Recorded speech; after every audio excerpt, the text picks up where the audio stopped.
3 بہت ضروری باتیں ہوئی ہیں. سب سے پہلے کہ عدالت نے شروع کیا اپنے پچھلے آرڈر سے، جس کے پیراگراف 5 میں انہوں نے ذکر کیا ہوا تھا سہیل احمد کے کیس کا، جو 2021 سے یونیورسٹی آف بلوچستان کا ایک اسٹوڈنٹ ہے. اس کے ساتھ ایک اور اسٹوڈنٹ بھی تھے، فصیح بلوچ. ان دونوں کو جبراً لاپتہ کیا گیا اور آج تک ان کے کیس پر کوئی معلومات نہیں ہے.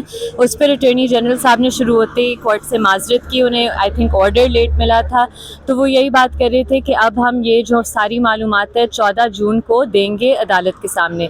دوسرا ضروری کیس جو ہائی لائٹ ہوا تھا فیروز احمد، جو 17 سال کا اسٹوڈنٹ ہے ایرڈ ایگریکلچر یونیورسٹی راولپنڈی کا. اسے 11 مئی 2022 کو جبراً لاپتہ کیا گیا یونیورسٹی لائبریری کے راستے میں، اور ان کے والد صاحب نور بخش صاحب آج تربت سے سفر کر کے اسلام آباد آئے صرف عدالت کو بتانے کے لیے کہ آج تک کسی حکومتی رہنما نے ان سے رابطہ تک نہیں کیا. اور تیسرا جو بہت ضروری کیس تھا وہ ہے نعیم رحمت کا، جو کہ ایک اسٹوڈنٹ ہیں یونیورسٹی آف تربت کے، اور ان کے حوالے سے ایک لسٹ اٹارنی جنرل صاحب نے پچھلی سماعت پہ دی تھی، جن میں انہوں نے کہا تھا کہ یہ 30 سال کے ہیں، فشرمین ہیں، اور یہ کراچی سینٹرل جیل میں 2019 سے کنفائنڈ ہیں. ہم نے فیملی سے رابطہ کیا، کنفرم کیا یہ وہ نعیم رحمت نہیں ہیں، اور یہ بھی معلومات ہم نے آج سارے تینوں کیسز کی پرووائڈ کر دی اٹارنی جنرل صاحب کو. تو اب دیکھیں گے انشاءاللہ 14 جون کو.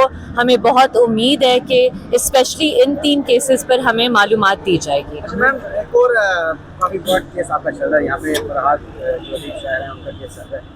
وہ سخت ریمارکس پاس کی گئے ہیں چند روز سے اختر کیانی صاحب کی طرف سے. آج کیا توقعات ہیں؟ آپ کو لگ رہا ہے کہ کیس جو ہے حتمی انجام کو پہنچے گا؟ دیکھیں سخت ریمارکس تو میں نہیں کہوں گی، میں کہوں گی کہ بالکل ٹھیک ریمارکس ہیں، کیونکہ جبری گمشدگیوں کے کیسز میں یا انسانی حقوق کی خلاف ورزیوں کے کیسز میں ہر عدالت کے ایسے ہی ریمارکس اور ایسا ہی اپروچ ہونا چاہیے جو آئین کے دائرے میں رہتے ہوئے کام کرتے ہیں.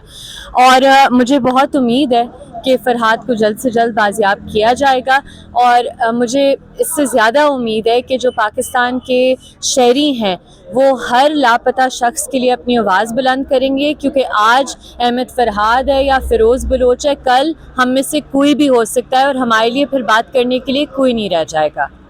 Thank you.